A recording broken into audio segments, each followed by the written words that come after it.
Assalamualaikum warahmatullahi wabarakatuh.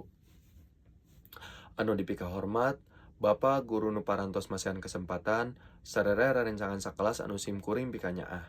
Puji syukur, urang panjatkeun ka Gusti Nu Maha Suci, nu parantos masihan kesempatan sareng kesehatan. Nepi ka ayeuna, urang sadaya tiasa patepang dina kaayaan nu sehat walafiat.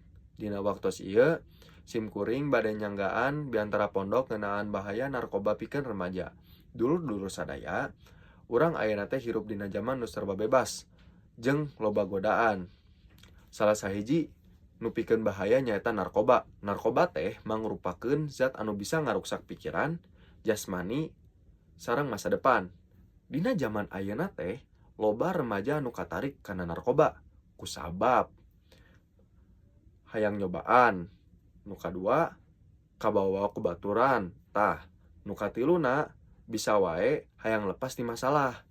Padahal sakalina urang nyobaan narkoba eta teh pikeun urang sadayana teh kacanduan sareng hese deui kanggo kaluarna. Ieu teh nyebabkeun urang sadayana dipecat di sakola, pecat cita-cita, bahkan bisa maot. Alah, sieun nya.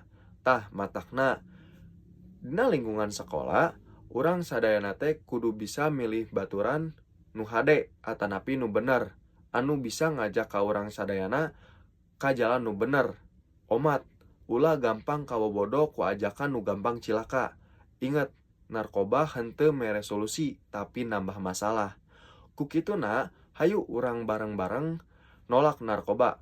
Jaga diri, jaga kesehatan, jaga masa depan, sareng silih elingan antar rencangan.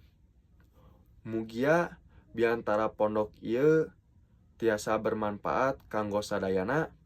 Hampunten bila aya kelepatan sareng kecapan anu kurang merenah.